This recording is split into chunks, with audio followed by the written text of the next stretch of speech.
Gabor Mate is a world-renowned physician, author, and trauma expert whose work has transformed the way we understand addiction, stress, and childhood development. He went from growing up in war-torn Budapest and struggling with the long-lasting effects of early trauma to becoming a globally respected voice in healing, writing best-selling books, and helping millions reconnect with their inner truth and emotional well-being. Need motivation? Watch the top 10 with Believe Nation. If you've been here before, drop a hashtag Believe in the comments below so I can feature you here in a future video. And if you're new, welcome to Believe Nation, the only channel that helps you believe in yourself daily, one video at a time. All right, let's kick it off with rule number 1. Be playful. There's a book written by a palliative care nurse in Australia, and I used to work in palliative care. And it's called The Top 5 Regrets of Dying People. And she's talking to people who died before their time, from cancer usually. One of the regrets is that they worked too hard, they didn't play enough. Now, playfulness is built into our brains. All mammals play. Bear cubs play, lion cubs play, puppies, kittens, they all play. We're wired for play. Why? Because play is essential for a number of things. One is essential for brain development. It's much more important for brain development than academic learning. I'm talking about scientifically, brain physiologically. So play is important. Play is also important to form relationships. Because in play, you can kind of roughhouse a bit, but you're not actually being enemies. So you're making friends that way. So play is essential. Winnie the Pooh, which is one of my all-time favorite books. Why is it one of your all-time favorite books? Well, it's so playful. And but at the very end, and I know you're married to Chris Robbins, which is Christopher Robin. Anyway, there's a passage at the end of the book, Winnie the Pooh, where Christopher, the boy, by the way, him and his father had a terrible relationship, which is a whole other issue. I'm talking about the real Christopher Robin, but the fictional Christopher Robin is now growing up, and he has to go to school, which means he won't be able to play with his animals anymore. And he's trying to explain this to these animals, including Winnie the bear. And the book ends with this statement that I'll paraphrase, where it says, they go off walking together hand in hand. And the book ends with, but whatever they do, and wherever they go in the enchanted forest, a little boy and his bear will always be playing together. And that passage as an adult would bring me to tears. Because as a kid, as an infant, I wasn't played with. My mother was way too terrorized and depressed to play with me. And kids, peekaboo, play starts so early. It's essential for our mental health. It's essential for our brain development. So these poor people who were looking back on their lives and saying, I wish I had played more. Play is just essential. And I have to say that one of the things that has kept our marriage going 55 years now is that we play so well together. And we're just playing all the time when we're not fighting, which by the way, is long gone. Not long gone, but gone. Play is just essential. Rule number 2, ask for help. Have you seen this book by this British guy called Charlie McKeesey called The Boy, the Mole, the Horse, and the Fox? No. Okay. It's one of these children's books that are for adults, It's mostly illustrations. He's a wonderful illustrator. The Boy, the Mole, the Fox, and the Horse. It's an international bestseller, sold millions of copies. Amongst these 4 friends, the horse is the wisest one. And at some point, they ask the horse, what's the most courageous thing you ever said? And the horse says, help. Now, people are ashamed of themselves. They don't even ask for help. So shame is debilitating. Rule number 3, discover the root of the problem. A lot of people are facing challenges. A lot of people are very hard on themselves. A lot of people think there's something wrong with them. My fundamental understanding and what I've learned is that underneath there's nothing wrong with anybody, that everything you're dealing with came along for a reason. There were adaptations or there were responses to difficult situations. And the more you can understand where your issues came from, and even when your negative self-view and the shame and the self-loathing and the self-criticism and the perfectionism that you experience, that there were actually responses to some kind of life experience, and that fundamentally there was and there is nothing wrong with you, and those things can be looked at, and you can understand them, and you can transform that and really become yourself, who you are. That's available to you. It's available to everybody. So nobody's damaged goods. Rule number 4, ask why the pain. Many people still believe in Ireland and the world that addiction is a choice. Yeah. Which is crazy. Well, it's probably the Western world's most addicted population. In Vancouver's downtown east side. I've read about it, It's an area where we have thousands of people addicted, injecting, inhaling, ingesting all kinds of drugs, and all kinds of historical reasons. There's a kind of a congregation of those people in that area of Vancouver. And I worked with them for 12 years, and I've dealt with addictions. I've yet to meet anybody who said, I woke up one morning and I said, hey, my ambition is to become an addict. It just doesn't happen. What happens is that people have pain they may not even realize that they have, but there's some sense of discomfort. Then they engage in a behavior, whether it's pornography, and all of a sudden they feel alive. Or they do heroin like you did, and they feel warmth and love inside. And naturally they want more. But since my mantra is, don't ask why the addiction, ask why the pain. Whoever chooses to be in pain. Now, on a superficial level, everything is a choice. But what people don't realize is that the choices that people make on a conscious level are very often determined and moved by unconscious factors that they're not aware of. And with that conscious awareness, I mean, you wrote a book called Awareness. That's one of the other books that really was inspirational. I read it every year. Yeah, I thought to look at it myself after I read your recommendation. But without awareness, there's no freedom. So you can't talk about anybody making choices. Also, if you want to take real action out of this video, I made a free worksheet just for you. It covers the top lessons from today, gives you space to write your biggest takeaways, and helps you build a simple action plan. It's 100% free. Just click the link in the description below to go grab it. I'll see you there. Rule number 5, resolve your trauma. How does unresolved trauma impact the way that you deal with stress as an adult?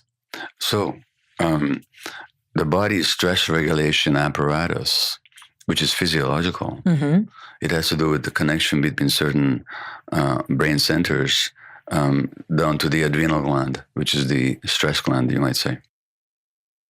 No child is born with stress regulation. Infants don't know how to regulate their stresses. Well, neither do adults. Well, Right? as you say in your book, most adults are 8 years old, if that. But I thought that was pretty generous. It might have been 3 or 4 years old. Well, stress regulation, like other functions, has to develop.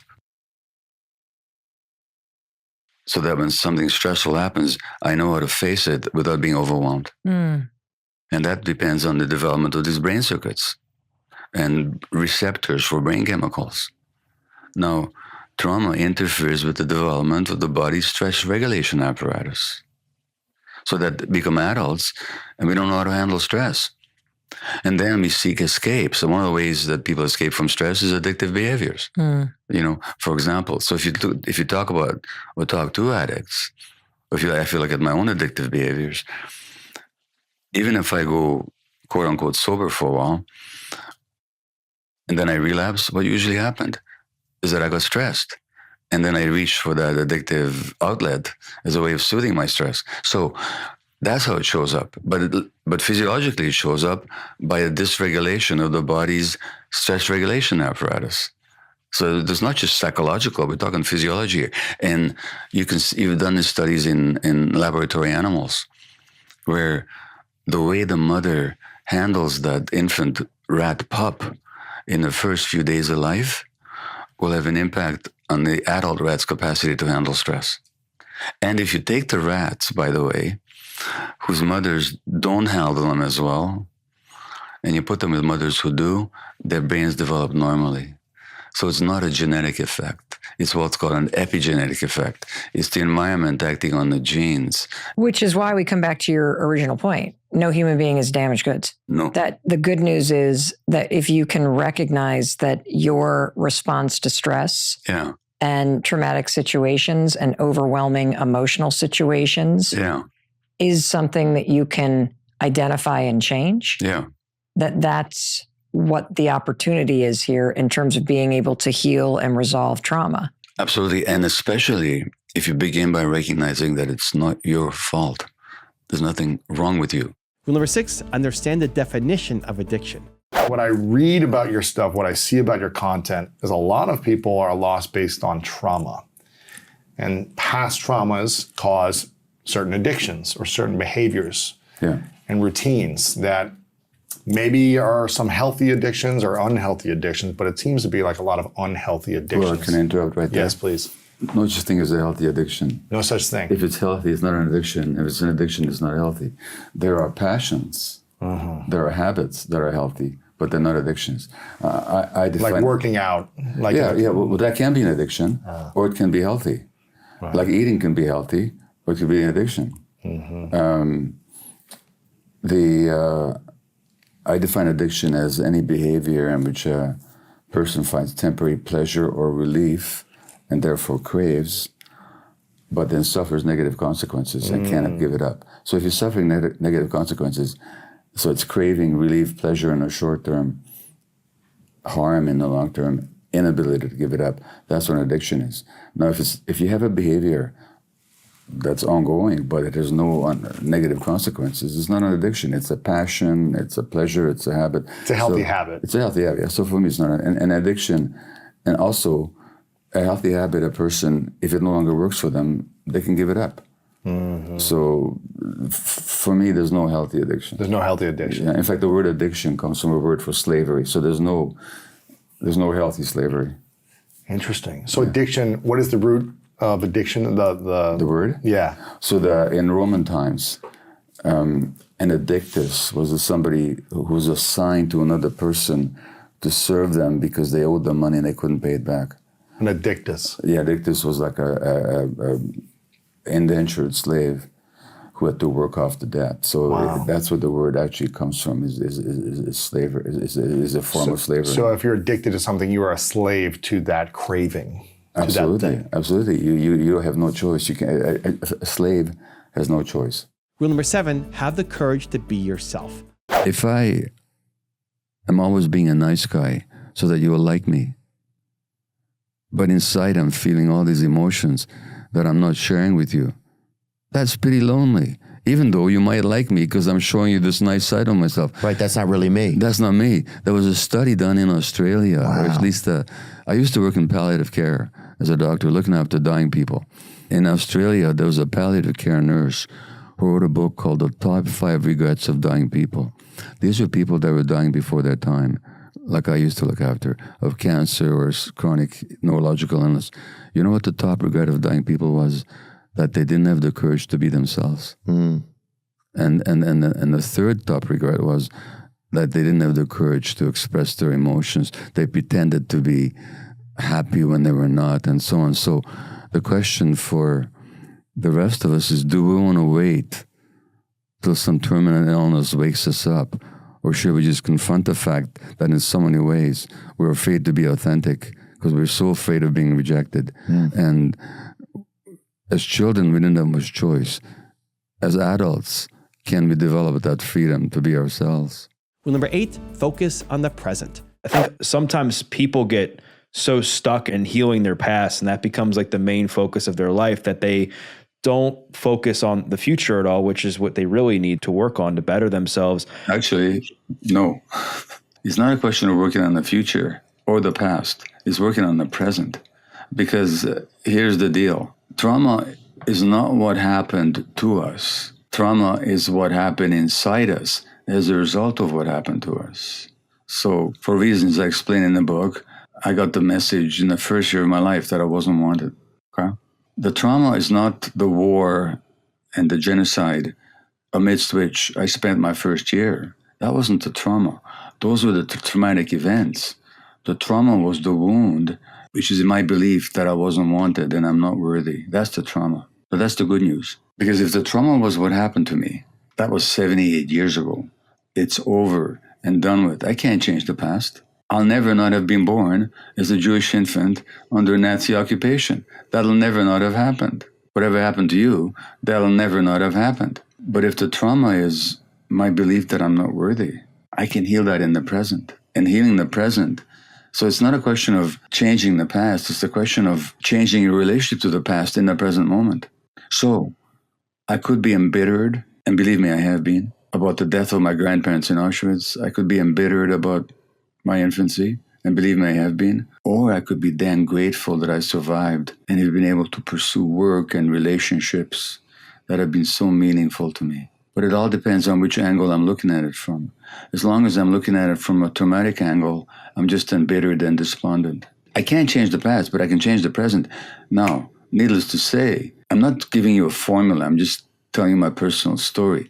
If I could look at it in this world, and on a bad day, by the way, I still don't. But if I can look at this world as a world in which there's a place for me, in which I can find meaning and love, my future is very different. So it's the present we need to work on. We need to work on what beliefs and body states do we hold in the present that limit us. If we deal with that present, the future will take care of itself.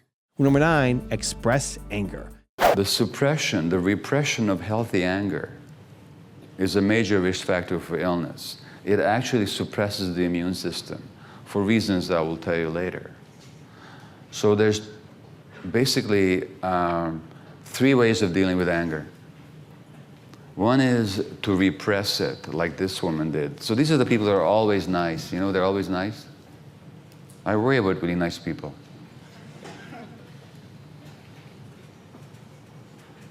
The other way is to give in to it and to act it out, to go into rages. That's also unhealthy. The repression of anger leads to autoimmune disease and cancer. When you're raging all the time, that increases your risk of heart disease and strokes. So in the aftermath, the studies have shown that in the aftermath of a rage episode, your risk of a heart attack doubles for the next 2 hours. Then there's the healthy expression of anger, or the healthy processing of anger, which most of us don't know how to do. We either do the one or we do the other. I'll talk to you about healthy anger later. But how do we deal with anger has a crucial effect on our health. And this guy writes, she had no ego. She just blended in with the environment in an unassuming manner. And this is supposed to be a good thing. Now, my wife's name is Ray, and she's an artist, and it's one of her paintings that provided the detail here on the cover and the color scheme for the cover for this book. And sometimes I say to Ray, we've been married 42 years. I go, well, why can't you blend in with the environment in an unassuming manner? But Ray has done her psychological work, and she's read my book, and she's also seen the studies. There was a study just 4 or 5 years ago presented at a major medical conference that looked at 1,700 women over a 10-year period. And over a 10-year period, out of these women, those who were unhappily married and suppressed their feelings were 4 times as likely to die as those who were also unhappily married but expressed their feelings. So the issue wasn't happy marriage or unhappy marriage. The issue was, did the woman express herself or did she not? So when I come to this point at my talk, this permits me to reassure the men in the audience that the next time you think your wife is a bitch, you should be glad about it. And number 10, the last one before a very special bonus clip, is learn to say no. Prior to your awakening and transformational journey that you undertook sometime in your 40s, how easy did you find it to say no to other people's expectations? Oh, I couldn't. Okay, so you couldn't say no? No. All right. So I ask people this question: where in your life do you have difficulty saying no? It shows up in 2 areas, work and in personal life. Okay? So you couldn't say no. The second question I ask people then is, what's the impact on you of your difficulty saying no? It's exhausting. I don't like my own behavior. Yeah. So it's this shame. Lack of control. Lots of control. Lots of control, by the way. Anger. Blaming other people and making it their fault that I can't say no. That's right. And loss of control is one of the most significant triggers for stress, by the way, according to the stress literature. Well, that makes sense because we have a biological hardwired need for safety. Exactly. Which we try to achieve by controlling everything and everyone around us. Only because we learned in childhood that if we didn't, there'd be no safety. Mm. If we had learned that there was safety, we would trust the world a lot more, and we wouldn't have to control. So nobody's a control freak. Nobody's born a control freak. It's an adaptive trait is what that is. Let me tell you about a friend of mine who lives in Calgary. Her name is Shannon Duke. And Shannon is 48 years old now. And when she was 37, she was diagnosed with stage 4 breast cancer. Now, stage 4 meant that the cancer was already in her bones by the time it was diagnosed. At that time, she had 2 young children, aged 1 and 3, and married to a well-to-do businessman. She herself was a very high-functioning executive for Microsoft in Calgary. And then she's diagnosed. She had the perfect life, perfect marriage, perfect home, of course. And then she's diagnosed. And healthy, physically, you know, fit, always ate well. And then she's diagnosed with stage 4 breast cancer. And she has a transformation. Now, she gets the best medical advice she can get anywhere in North America, and she traveled to New York and elsewhere. She got the best medical treatment, and with that, she was given 1 year to live, because that's the prognosis. Stage 4, despite the medical treatment, chances are you'll be dead in 1 year. Now, a year ago in February, just a year ago now, Shannon traveled to the Napa Valley of California with some of her friends, and they celebrated her 10th year survival and her 47th birthday. And the transformation that she experienced was that when she was diagnosed and started paying attention, she realized that her life had not been her life, because she was sexually abused as a child. And her response to the abuse was, of course, as many children will experience, it can't be about the adults, it's about me. So if this terrible thing happened to me, I must be a very bad person. So I have to be very good to compensate. So the good daughter who doesn't talk about it, doesn't disturb the waters, the good employee, the good student, the good wife who doesn't talk about the husband's addiction issues, because that would again disturb the waters. And when she's diagnosed and she decides she wants to live, she says, the hell with all this perfection and goodness. And she confronts her family of origin about the abuse that she had endured, and she confronts her husband. And she starts living authentic, and she leaves the job, by the way, which wasn't her. Wasn't really expressing who she was. Now, 11 years later, the cancer is still in her bones, but it's completely inactive. But she knows that if she wants to stay alive, she needs to stay authentic. So that I believe that many of these issues are reversible. I'm not promising a cure here to anybody, but Shannon really underwent a major self-journey. And she continues every day to work at it, and she practices her spiritual ways, which she ignored all those years, and she pays attention to herself, and she keeps clearing this stuff out, and she is the picture of health. Her and I give workshops together sometime. So that there's ways to get there, but it's a commitment. And of course, it might threaten the attachment relationships. So that's always your call. And congratulations, you're one video closer to who you're meant to be.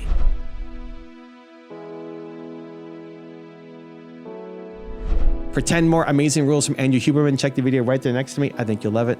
Continue to believe, and I'll see you there. Double inhales followed by an extended exhale are the fastest way that I'm aware of to bring the mind and the body into a more relaxed state. 2 inhales through the nose and then exhale slow through the mouth. 1 to 3 of those repeated